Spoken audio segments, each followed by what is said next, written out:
Hi folks, about 3:45. It is still 10:03, 73.0 there, 70 there. My batteries just went from fully charged back to charging and 21.0. So, I thought I was going to get nothing done today. Some days I wake up and everything I touch goes to gold. And some days, everything I touch goes to med. Crap. So, today appears to be a golden day. And when one has that happening, you gotta jump on it and try to get as much done as you can. The company left again. They went down the street to a farm. That has a farm stand. Catholics have it. Catholic Church runs it. And so they're there spending a lot of money on cheese and so forth. Anyway, dragged out number two. Number two, nobody's been fooled around with because it still had the, this thing that goes here. That when you fill it up with gas when you're not supposed to, it keeps the hot gas from dripping on the engine and catching fire. That was still on it, and it had all the right bolts for the plastic. The bolts that keep it from ripping out like that. So, or if somebody was in there, they put the right stuff back on. They didn't trash it up. But it looks like the bolts had never been removed. I can't easily see the gas tank, so I can't see if anybody fussed around with the hoses. This one here, also, this part looks like it's in a little better shape. So, I don't know.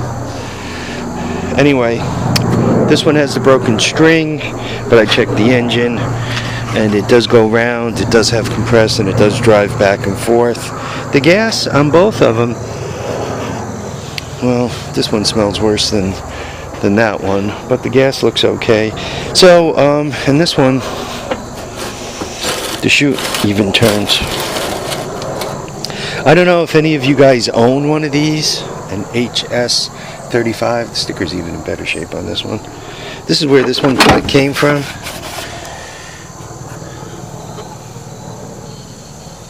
If I had to guess, I probably bought this one first, and I'm guessing that for two reasons. It was buried a little deeper, and I think I bought this from a buddy of mine who used to run the curbs in New Jersey. This one came from up here somewhere. It's got no sticker at all, so I'm not sure where. But I think this one was local, and I think the person I got it from also took the time to get it running and so forth. This one I think I bought as a non-runner. But looking at both of them, once again, it does have compression. I checked it. So both these have the potential to run. Now, guys, if you were me and you own these things and you get them to run and the auger spins and the drive wheels drive, what do you do? If I had to guess, if Musty One got him running, he'd probably put them on the end of his driveway for a couple $100 each, and he'd put $400 in his pocket, and he'd be happy. Unfortunately, by me, used equipment has like no value. If there's a place you want to buy used equipment and bring it somewhere and move it elsewhere where you could sell it, you probably, this would be more of an area to do that. The only thing that people seem to think has value are these three-wheelers. Everybody around here seems to think they're worth $1 million. Probably because I've bought up all the local ones, and they're to the point where they're scarce, and everybody who has one left says, boy, I never see them in the paper anymore, they must be $1 million. But for this kind of stuff, running, if I put it on the end of the driveway, somebody would probably steal it. And if I put it on Craigslist, I'm lucky to get like $125 for them. And you say, oh well, $125 is better than nothing. But you know what? A good running low mileage Honda engine, I mean, what's that worth? It's worth more than $125. theoretically, I guess I can part them out, but I'm not to the point where I'm ready to start doing that. Some people are like, "Yo, just part your stuff out and make your money that way."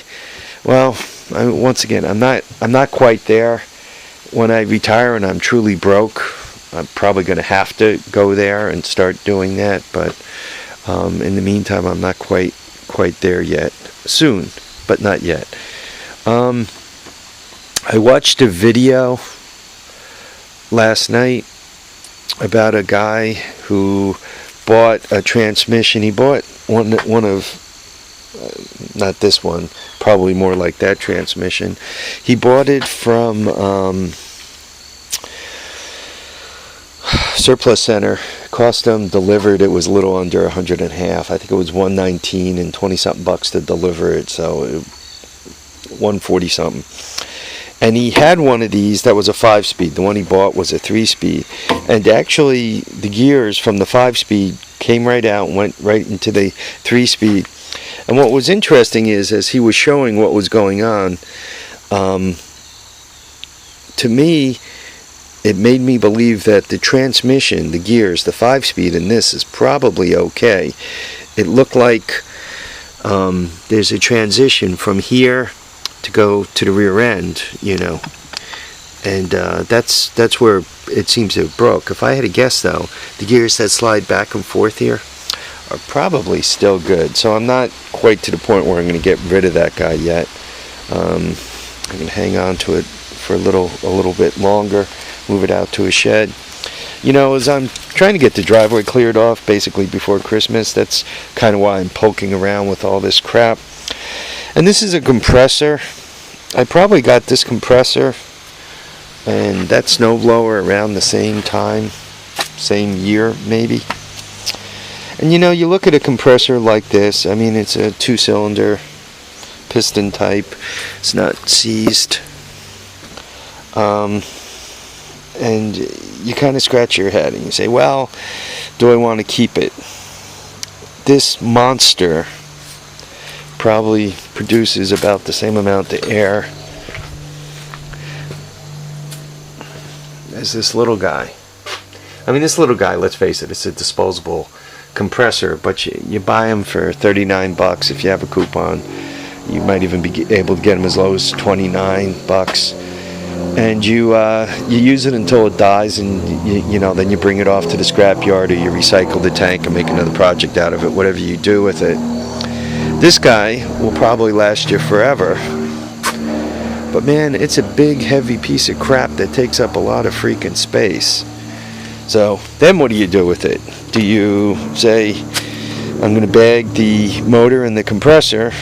Well, why? Why are you bagging that? I mean, do you bag the motor? That motor's going to be hard to ever get again. So you say, no, I'll bag the motor and get rid of the rest of it.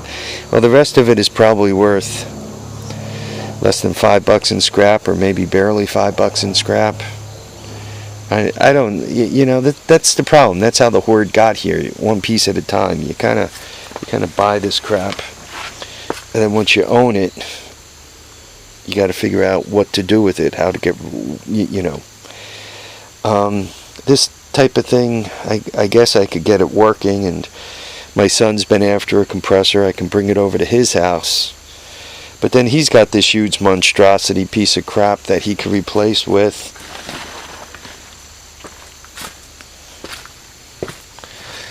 that or that for filling up tires, for volumes. I mean, there's no shortage of compressors here in the horde. Sorry for the darkness, give me a second.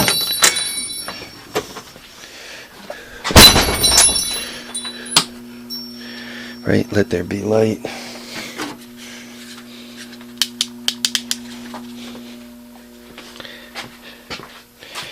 And then, like, that's a porta cable. And there's a husky around here somewhere. Anyway. Oh, and that's a husky, right? So, I mean, I could give him one of these, too. So then he has a nice compressor. And those are good for $150. PSI. I don't know. You kind of get a hoard, and then once you got the hoard, you hate to get rid of anything because, I might need it someday. But am I really going to need that, 100-pound compressor? I don't know. The thing that makes it a little hard to get rid of also is it has a certain amount of history.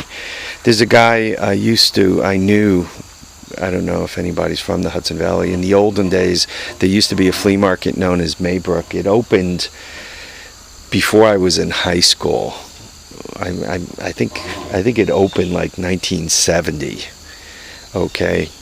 And it went until 1991. And I knew this guy, John. He was probably about 15 years older than me. So I knew him forever. So I knew him at Maybrook. And then when they closed Maybrook, some of the guys went to a flea market up around Allenville, New York, not far from the New York, New Jersey, Pennsylvania border there, that tri-corner. So he went there, and I used to go there occasionally. That was quite a ride, so I didn't see him there that much, but I used to go there occasionally. And then he moved, there was another flea market they opened in Fishkill at the intersection of Route 9 and 84 outside, and that was open for a period of time. So I used to go there and see him, and since then, I'm in my middle 50s, and he's like in his middle 70s at this point, so he's not doing as much of this kind of stuff. So in a way, I kind of hang on to the compressor because it reminds me of him, John. It was in a building that he inherited from his father, and he said this was their shop compressor. This was the compressor he used, but he probably got rid of it and bought one of these lightweight pieces of crap from Harbor Freight because he didn't want to deal with it. According to him, anyway, he got rid of the building, and he had a choice. He can scrap it or sell it. So I bought it from him. I think I gave him $25 for it. So obviously $25 is better than $5 worth of scrap. And in his mind, it was going someplace where hopefully it would stay in one piece and live a little longer because he didn't want to see it go. So then I kind of took it over, and now I'm looking at it, scratching my head, trying to figure out what the hell to do with it. I know for some of you guys, you hear some of my dilemmas here. It seems that after Musty One came and looked over my hoard and everything else, he's kind of reversed some of his hoarding tendencies. So maybe I need to go and look at some crazy hoarder's place. Maybe visit him in the hospital when the avalanche gets to him or whatever, and maybe I can break my hoarding tendencies. I'm not thinking so, but maybe. Who knows? All right, folks. So obviously I'm all over the place today. I got visitors. I got snowblowers. I'm talking about compressors. I'm looking in white box trucks. I'm all over the freaking place. But hopefully I can get myself in gear, get some stuff done, and move forward here. Folks, thank you for watching. Thank you for commenting on my videos. Thank you for subscribing. I love the subscribers. I'm a little over 650 subscribers. I like seeing that number go up. I'd like to see it go up and up and up. YouTube, I don't think they pay by the subscriber. I don't know. I've not collected. I've not been verified yet, so I don't collect any revenue from YouTube. But I don't know if they pay by the subscriber or what they pay by. Maybe by how many. I think by the ads, right? You get AdSense. I don't know. Once again, it's not something I'm doing yet. It's something I should probably also look into, right? I should look into selling crap on eBay as a way of making some income. I should look into getting my AdSense account fired up as a way of making some money on eBay. And I should probably start selling some of this crap on Craigslist to make some money. I don't know. We'll see. You guys are watching me as I'm changing and spinning myself around in circles. I also got to look at this snowblower. It's a 1032. It's a Sears. It's a track drive. The tracks are in crappy shape, but I was looking at the bottom there. It looks like maybe I could put tires on it. I don't know. It's got a Tecumseh engine on it. This hand, I have no attachment to this thing. So with this hand, I want to pull the engine off and scrap it. And with this hand, I want to leave the engine on and scrap it. I should pull the engine and scrap it. The engine is an electric start and a pull start, and it's got obviously lighting. These chains go to something else. So, you know, a lot of folks would say, well, get it running and patch up the track. And when you got to do snow, you need something that's going to start and run, and this is kind of a piece of crap. So I know these things will start and run, but they ain't doing a lot of snow. This thing is kind of a piece of crap. I don't know. Too much crap.